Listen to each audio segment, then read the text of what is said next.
It was right at the beginning of the revival of the Black Lives Matter movement, and I thought that it would be really important to put together an anthology of people's lived experiences from the perspective of those who lived them. So, as a record of resistance, I put together this massive anthology of over 54 contributors.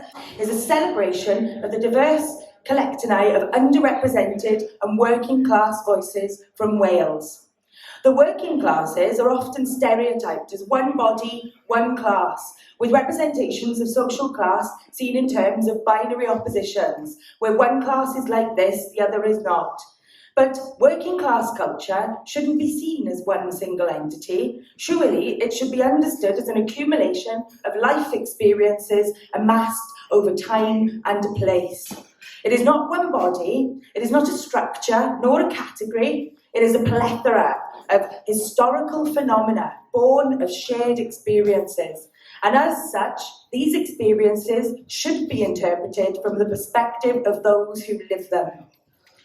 As identity has become synonymous with political action, with movements seeking common ground within the intersections of oppression, this anthology makes a stand.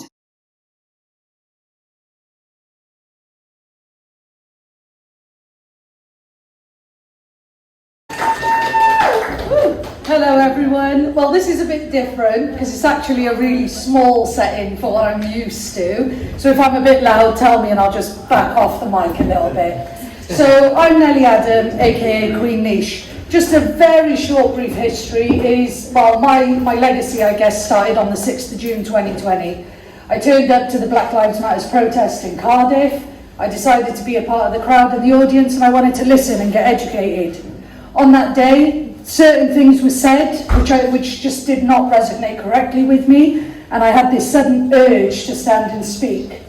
In that moment, I asked them to chuck me the microphone, and actually they did. They gave me that microphone. It's the first time I ever took my stand to speak to represent all the people of Wales. Since which, I've been asked on many occasions to publicly speak, and actually my journey has been really, I guess, fascinating in a way, because for somebody that strived for so many years to succeed and wasn't even seen, it literally took me standing on a rock and screaming on the top of my voice just to say, hear me. Can you hear me now? Are you listening? Since which, I'm sure you guys may have seen my other protests, and I actually spoke outside the Senate. So I'm here today to perform to you some of the spoken word pieces, because there's only so much talking you can do before people lose that attention. It can get boring. So what I did was I wanted to switch it up. I wanted to put education out in a way that it hasn't necessarily been done, or if it has been done, it hasn't been appreciated and heard. So the one in the book is Black Lives Matters, and I will perform that for you. However, because my phone battery's about to die, I did write a second piece for you guys as well, racism. Now this was actually delivered outside of the Senate, so I'm just going to switch the order a little because I would like to deliver both pieces to you. United Nations Anti-Racism March. In a world that was built to fit us all, we still live by a system that lets us fall. The recent pandemic highlighted the gaps. It really doesn't matter where you're from on the map. Because if you're truly not white, American or British, they still think you're nothing in a system that's not fitted. People suffering because of the colour of their skin. Where does this evil come from? It must be rooted deep within. In a nation that strives to be more inclusive, what's your excuse not to challenge this pollution? If you think racism isn't toxic to this planet, then why do you think I'm fighting to ban it? In a world filled with power, status and control, there still remain truths that are yet to be told. In a history that's rich and full of culture, heritage was ripped like we were nothing but vultures. People are killed through the division of power. Humanity is dying out by the hour. Children left homeless without any shelter. In a world where people should now know much better. In a world that wasn't created by people. There's too much hatred. It's toxic. It's evil. Change can only prevail when those around us accept it and stop denying that racism ever existed. If it takes me a lifetime to re-educate society, then I'll continue to do so because this is my priority. There's more than enough room for us all to survive. It doesn't take much. Look inside a beehive. A structure that supports an entire colony and produces sweet nectar through living in harmony. To protect each other and hold on to their wings because they'd sacrificed their life in only one sting. Can you really deny that racism still exists? Because through your denial I'll continue to persist. All I want is equality for a nation. To be called by my name without abbreviations. To speak my mind without explanation. To be identified as a person without expectation. To be included and seen in true representation. To be included and heard as part of this nation.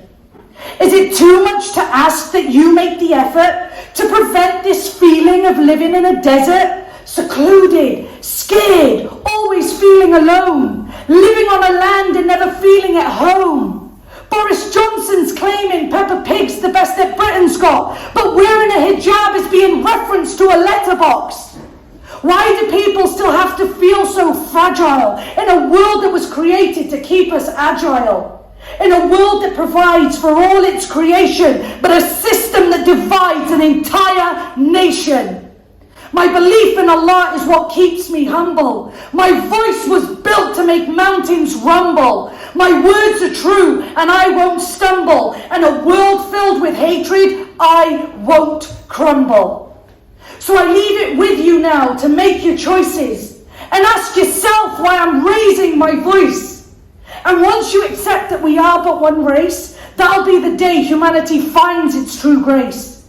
A place where people can feel safe, a nation filled without disgrace.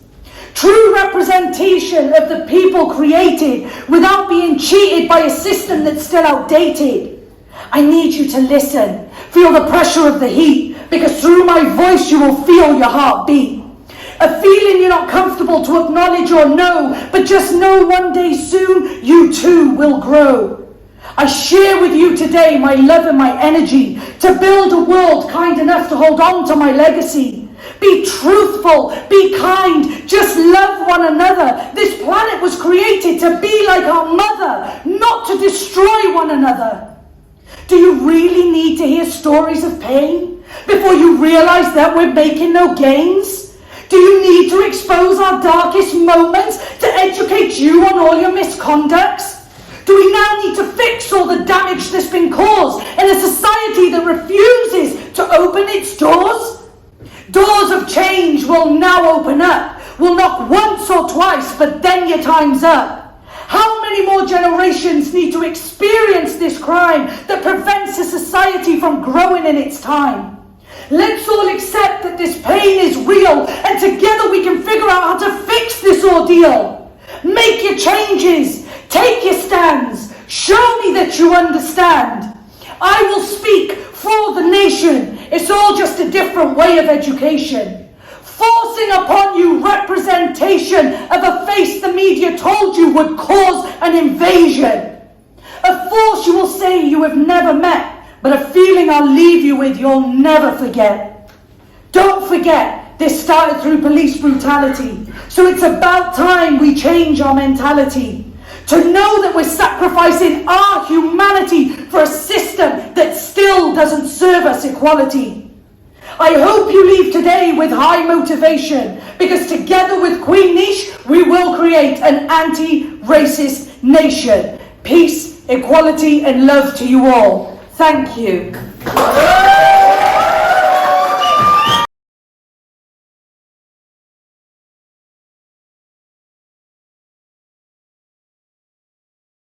After the Sarah Everard murder, and we had, as people did in a lot of towns and cities across Britain, had a rally here, and I spoke at that rally. And that's another thing. As a writer, being able to be activist in practice, I think, is a really important relationship to enrich our writing. That was, Queen Niche.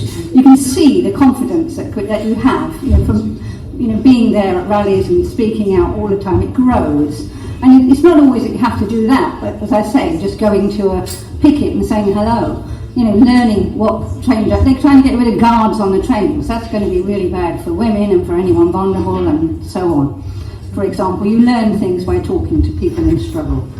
Anyway, this is called Women Rising. Women Rising. The castle looked beautiful, even though it was in ruins.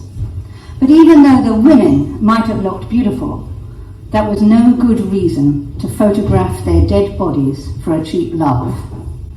And though the waterfall cascaded down the steps, splashing white into the pool below, it should have been stained red to remember them by. And even though they want evidence to be clear, it was not right to intimidate and interrogate women, especially black and poor women. And even though this night was heavy with rain and the listeners were drenched wet, she spoke of lifelong fear and how it was that the same fears were here now. And that even as she spoke, there was spiking going on in the clubs nearby, and slapping and groping and stalking and bruising and beating and strangling and unwanted sex and shouting and swearing and terrifying in flats and houses and businesses all over. And though plain clothes would have guaranteed nothing, there were police in uniforms straining to hear what she had to say, watching from the vans, unrepentant, picking out the listening faces shivering under umbrellas. And in every town there were vigils and rallies just like this. And in Dublin they won abortion rights, and in Glasgow equal pay. And everywhere women are rising for fairness, to be heard, believed, avenged. And afterwards the candles went on flickering in the shadow of the castle, flames inside glass jars. And the women walked her back to her car because she was afraid and shouldn't have to be.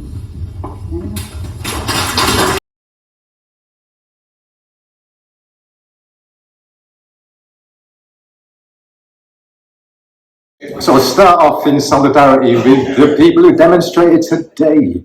And this is a bit of a State of the World address. It's called England in 2022. Cheers, Percy Bysshe Shelley, for that one. One of the princely dregs lies in waiting, lying in state to become a despised king.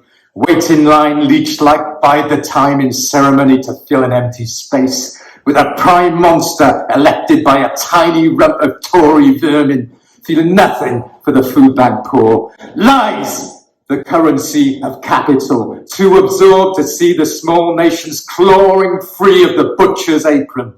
Weather vane warning, storms to come, through workplace and community, let lightning strike and thunder roar. Phantoms no more.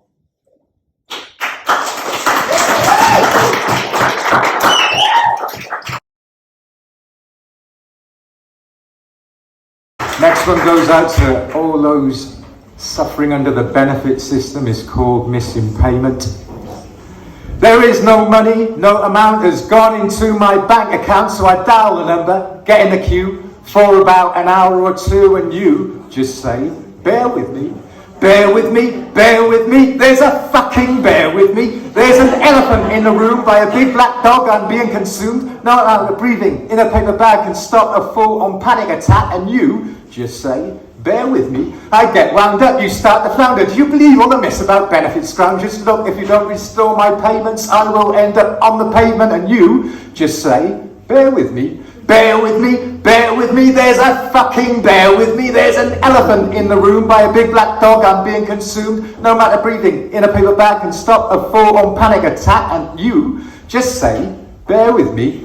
We're all being shafted, tell the truth. All we need's a bloody roof, so don't. Just say, bear with me.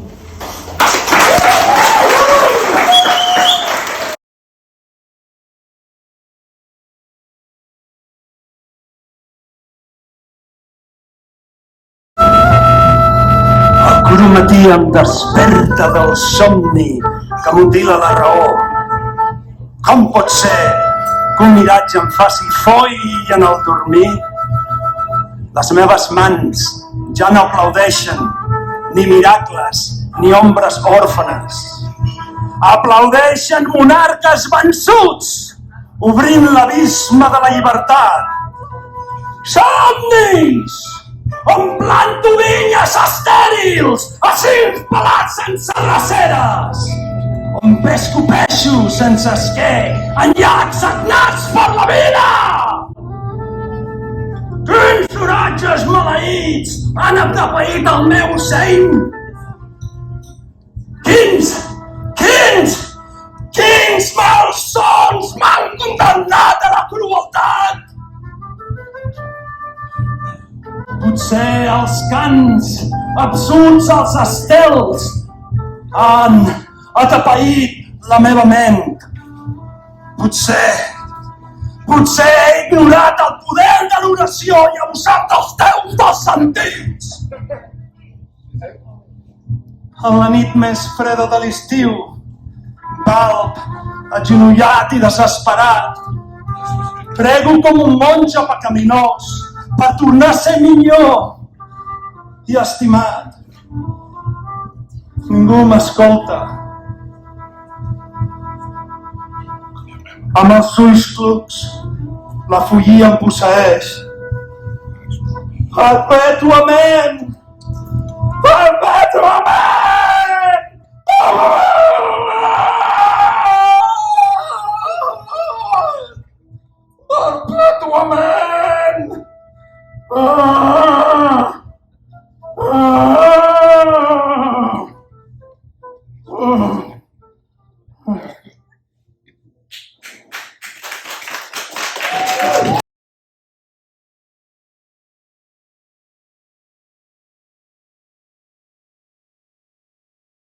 Some tough acts to follow tonight. I'm Sarah. If you can't guess from the visual cues, I'm very slightly queer, so I tend to write mostly about that, discrimination faced on that, or mental health. So this first one is just called Defective. I am defective, or at least so society says. My indifference to the mechanics of a biological imperative, marking me as aberrant, a deviant clad in white whose deviance stands in stark contrast to those others who share the appellation. In a world obsessed with carnal acts, my disinterest seems bizarre, deserving of a cocktail made of equal measures, mockery and pity, with a slight wedge of armchair psychology. Strangers attempting psychoanalysis as they lean on the bar. Reasons are offered, the same ones each time, though each amateur Freud imagines themselves the first, a Jungian pioneer delivering a breakthrough that has eluded all others.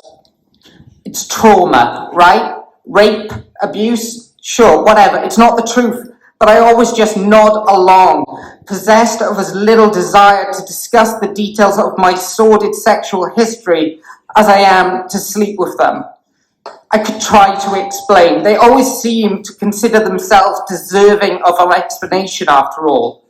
But I know there's no point. I've tried before again and again and again, but they never get it.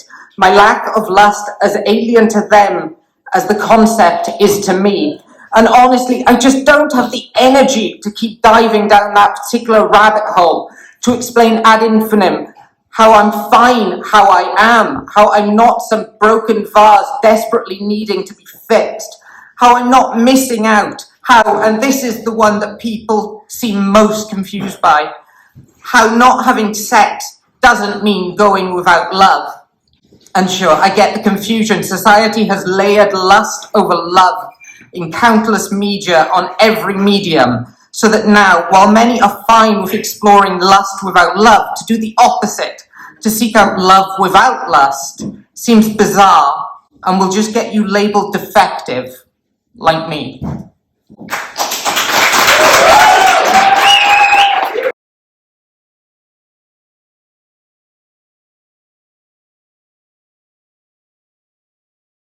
I often struggle to think about, do I write about the despair and fear that I carry, I feel a lot of, and I'm sure many of you have those feelings.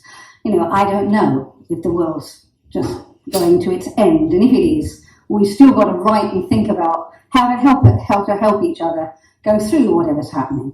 Do we write with hope? Am I just feeling despairing because I'm nearly 70, you know, and I'm going to die anyway? I mean, we're all going to die anyway at some point, but I'm going to die a bit sooner. But, you know, how much do we as writers have a responsibility to write something hopeful, or, you know, or to document misery, or to be a witness to the awful things that are being done to people, and so on? And how much do we write about, you know, to mobilise and energise people? And I think those are questions that different writers have different answers to.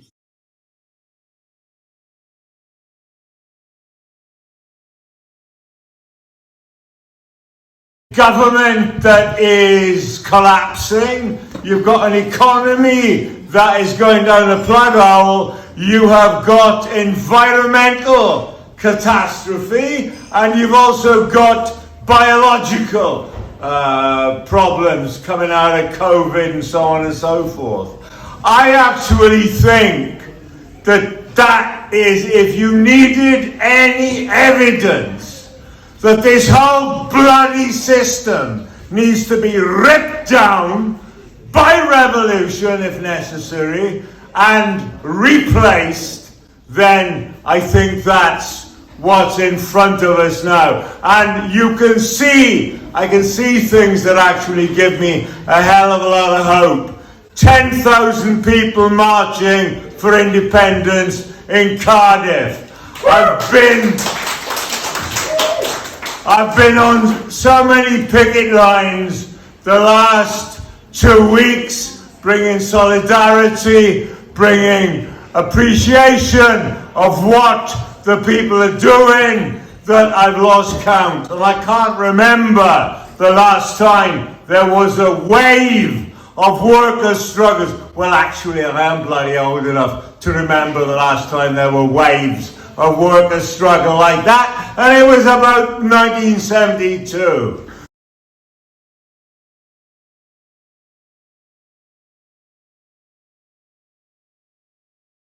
Stand aside. These are not normal times. This is not business as usual. This is not a time for nursery rhymes, protocols, or worn-out rituals. The world is hungry for other things, things that you can never offer. Water from the mountain springs, wealth within a common coffer.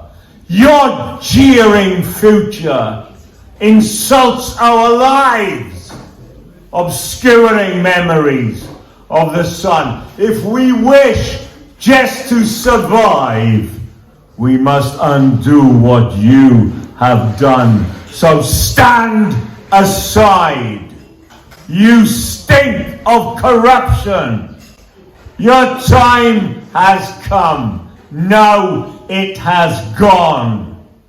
The only politics worth a damn protects the poor from the strong. The only politics worth a damn is not aimed at the distressed, but stands with the workers and the poor and fights for the hungry and oppressed.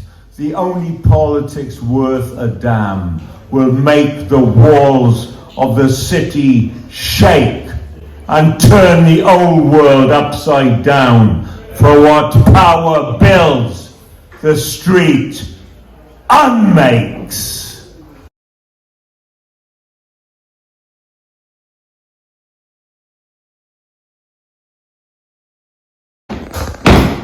Hwn yw'r feirniad sŵn, oes yr haf gorfodi, hwyr eidydd, rychod llan a glennydd hygan weddo, ger o'r ddŵr a meldi ail am dŵr a chynfer, frech, ungyf a llanedd wech, i rwch, un draw, isan a tywod deg, a geinwch lle, treigl gwanwyd mae'r un, air a'r un, hon, gyrn, randir, ger, wyndog, yma'r môr, hwynt y meiria, cawd ei hwyn, lan ei deg, cawd ei dwyt, hyd ei lan, a gan, a mi, a wane, yw ant, ei waw, ei cwyn, ei deg, yw glodau, môr, fel od, a man, ledar, awyr, hyd, reia, hyd, obsiad, a diwyd, ddafsad, haws, ewyn, sydd, harlu, gwyrdd, ac ail, gorffwm, ar fod fydd, ar hyd ei fynd.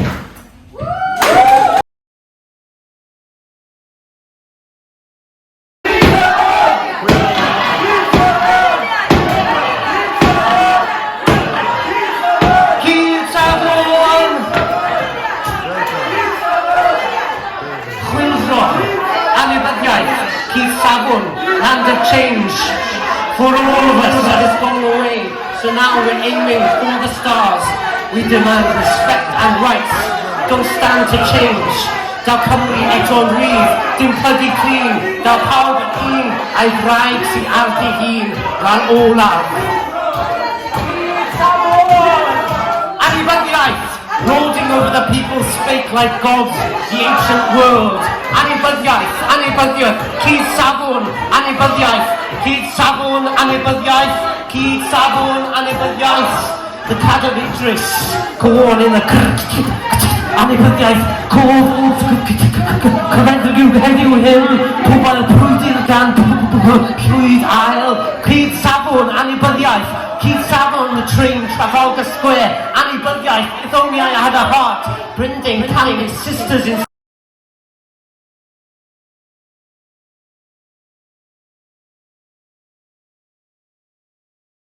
Evening folks, I'm Gareth Twammers, as Gemma stated. I'd just like to say I'm honoured to be in this anthology, and I love the artwork that's been put next to my poem, so whoever, I think the person who did it's here. Thank you for that as well. It's a bit of a dig at the Tories with a slightly Orwellian twist. Gammon in the sky. A farm where some pigs fly and snowflakes are endangered. A farm where caring is sharing and sharing is scary. A farm dubbed great, as it grates at good. A farm with soil so salty it makes Utah gravel seem sweet. A farm of 30 million pigs and a legendary status for plucky meat. Quietly prospering below farmyard radar under the sweet-eyed sky. Good animals creating and expressing. Surviving the porcine oppression in the great sty. Domesticated herds, aghast at the greed of the biggest boars. Boss hogs fit to burst. Feeding frenzies for the few, not plenty for the many. Big farmers on the cull, quietly dulling, annulling good minds, putrefying in chemical dip. Penned-in intellects for profit. Favourite snouts spared the slaughter, pot-bellied pigs in a palace, lunching from a golden trough. Skinny runts look on, funding the feast with all they've got. Some eat each other, some are just beaten. For others, the only solution, saline or smoke. Good creatures can only do what they do, fighting through feces and picking through swill. Avoiding vicious stamping hooves, living their best muddied lives. Choosing decency, choosing to fight without a fight. Drawing love, not blood, in their sentient minds. Good creatures can only do what they do. Good creatures will continue to root.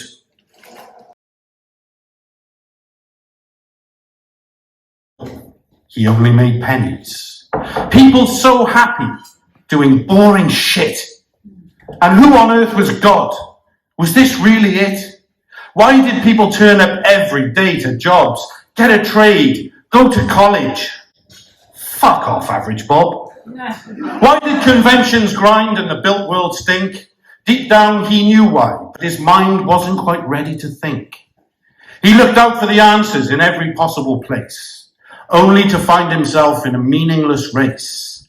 All the clues were stored behind his face like maps of space from an ancient place. Thunderchild, be strong. The world can be yours. Thunderchild, open your mind. A wealth of knowledge is inside. Old souls already know, new brains need decades to grow. They are relatively rare. They must develop with care. It's all there for old souls with time. Take care until you become aware in your prime. Don't implode, fade, or prematurely die. Harness the indigo lightning from our cosmic mother. Let it flow with your born gifted soul contracted sisters and brothers. Enlightenment is your entitlement, but what lies in front is cause for excitement. Drop your anxiety as a priority. Summon your inner djinn. Remember, we invented rules and authority for control. Be exploratory of what you uncover from within.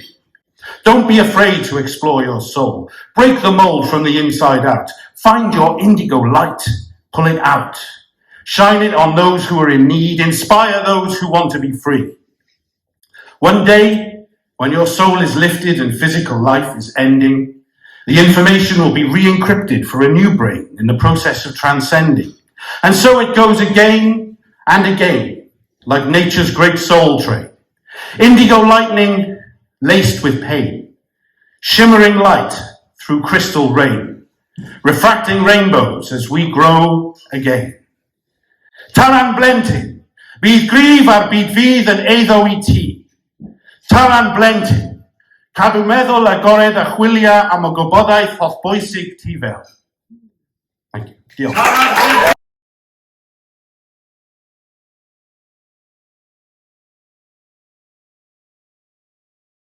I wrote about something in the UK that doesn't often happen. I got culted, and I tell people that. They like look at me like, what do you mean you got culted? And I'm like, yeah, I kind of believed in conspiracy theories and kind of went too down the hole.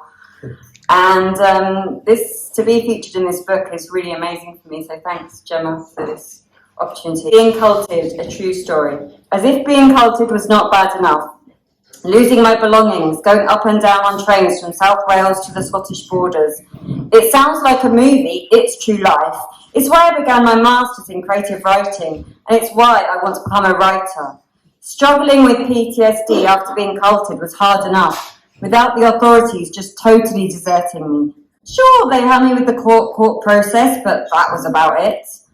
So, what is it like to be coerced out of two different refuges? It's absolute hell. When you feel totally unsafe, you believe someone with mental health issues that you are coerced back to him and to more trauma. As much as it's a blur, I do remember the kindness of people, and despite the fact I thought I was losing my mind, I have got out and I'm able to tell the tale. Being culted in an end of the world cult is frightening. I stopped watching the TV, and the news really triggered me as well. He would say, my abuser, look, they are bringing the microchip and all sorts of bizarre things. He believed in things such as clone factories and flat earth theories. My breakdown was caused by my work in the Yorkshire Ambulance Service, and I got taken off emergency calls due to some errors. I felt like a total failure and was upset. However, my ex has seemed like a way out to what was going on. We had intimacy and he said I was his wife, but God had put us together. It sounds strange to believe that, but when your headspace isn't great, it's easy to become vulnerable to such predators. The story goes on and on with many twists and tales, but the British system does not allow much space for cult survivors, nor is there much support given at all. Luckily, I worked on self-care and found I like writing poetry and spending time with animals. I like time walking and in nature as well. So whatever you're going through, you will get there, and don't give up. Please reach out for help.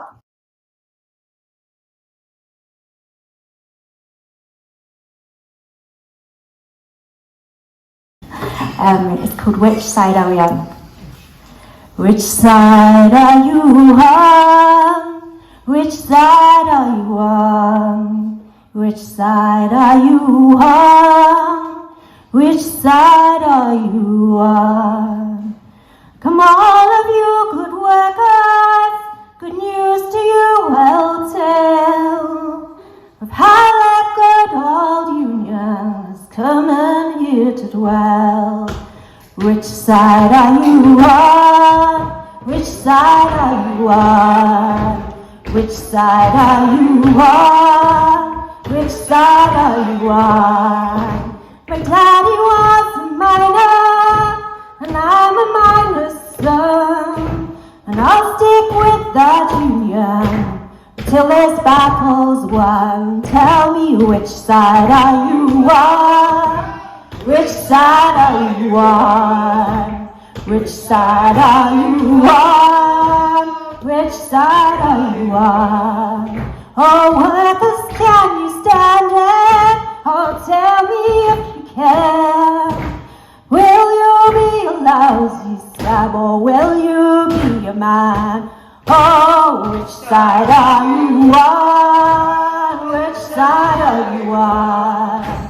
Which side are you on? Which side are you on?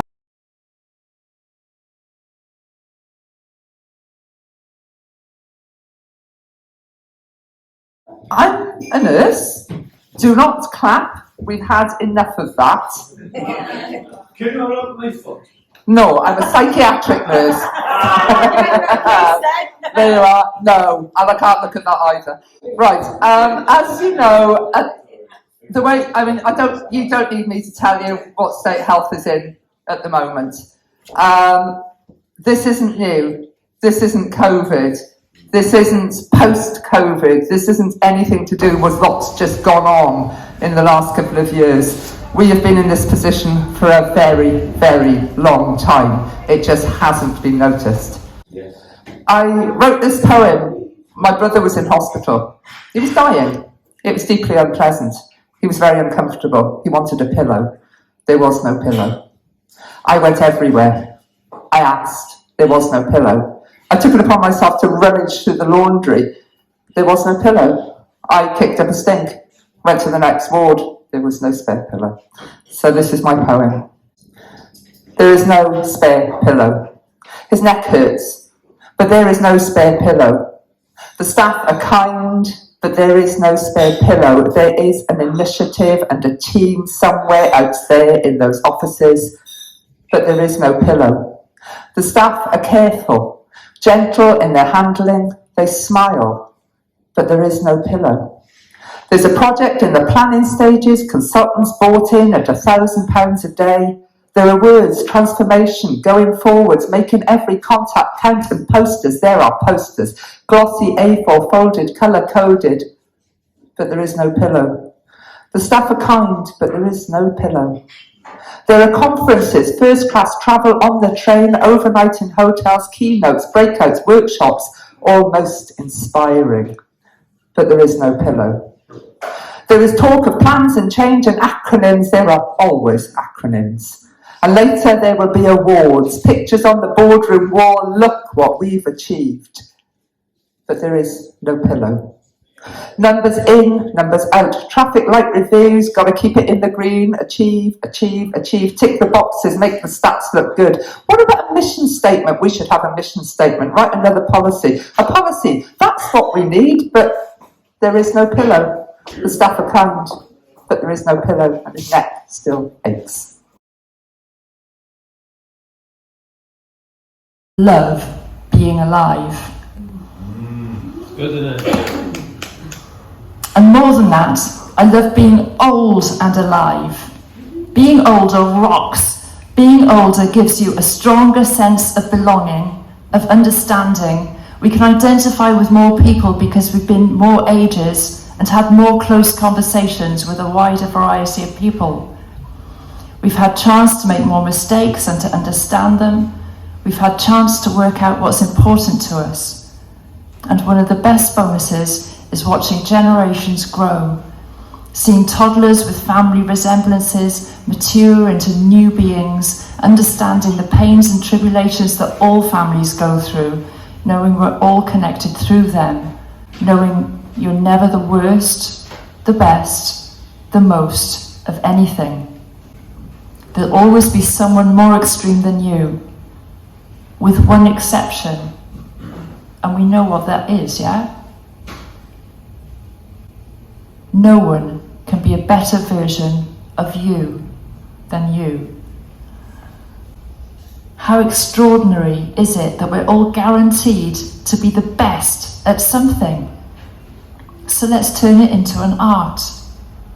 Let's start living our life as the one-off creation it is, our most complex creation, a multi-dimensional masterpiece of layers and correlations interspersed with pinnacles of emotion and achievements. So if you're approaching 30 and feeling like it's the peak of Penavan, don't fret. There's a much bigger world out there, and you're just about to discover how much richer life can get. And I don't mean to bang on, but here's some advice I wish I'd believed when I eased my way into adulting. Number 1, don't pigeonhole yourself. Plenty of others will do that for you. Please don't do it for yourself. You can be anything, so aim in any direction you goddamn want. Try everything, learn anything. Who knows how far you'll fly if you start investing now? Have patience. Reaching a dream is an awesome achievement at any age. Joining a band in 10 years' time will be just as cool as it is now. Broaden your life experiences, develop those skills, feel inspired, get excited, feel connected, inspire others, feel fucking awesome, and share it. 2. Remember, all decision making can be boiled down to acting from fear or acting from love. Try to swing the balance in the direction you want to head. Self-love is as important as caring for others. Martyr and mater sound similar because they're nearly the same thing. Being a parent is the most important job in the world, but love yourself too. Also, there's nothing heroic about being a martyr to adults. They'll never grow up if you don't let them. 3. Embrace your features, your shape, your size, own your body and love it. Appreciate it every day for getting you about as well as it does. Physical bodies are wonderful things, all of them, not just size medium. Find out what your body will do. Stretch it, pump it, balance it, dance it, get it mucky, get it salty, thank it, rest it, and do it some more. 4. Remember, everyone can draw, sing, dance, and type. 5. Our planet is not just for human convenience. Meet nature halfway. 6. Find good role models. Always find time to do what you love and not just what you feel you should. Let's end with infinity. Number 8. A healthy world needs wonderful humans. Stick up for yourself and for others too. Find your power and use it for good. The universe is on side. Not everything needs micromanaging, and there's more than one way to do everything. Aim to engage, not control. Keep the faith, don't fret, never give up, just breathe and show up, the rest will happen. The world keeps turning regardless, so let's flex our bodies, relax our souls, and enjoy this goddamn ride of our lives.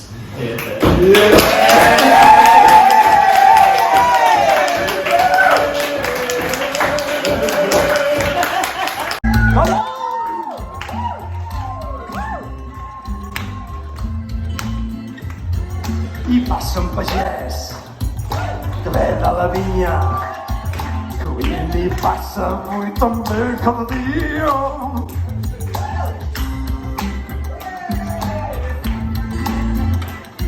Cada dia no, que festes hi havia.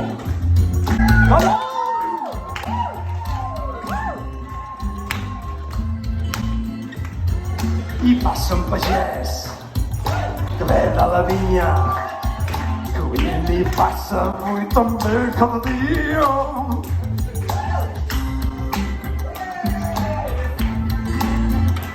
Estacionia de tanca el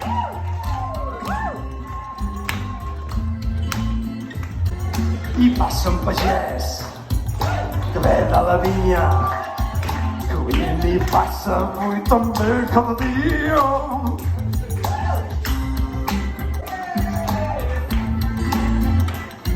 Cada dia no, que festes hi havia.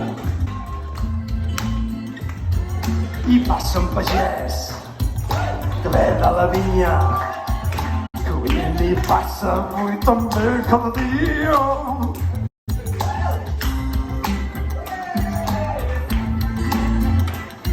Cada dia no, festes hi havia.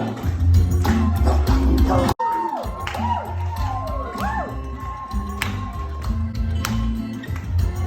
i passa un pagès que ve de la vinya,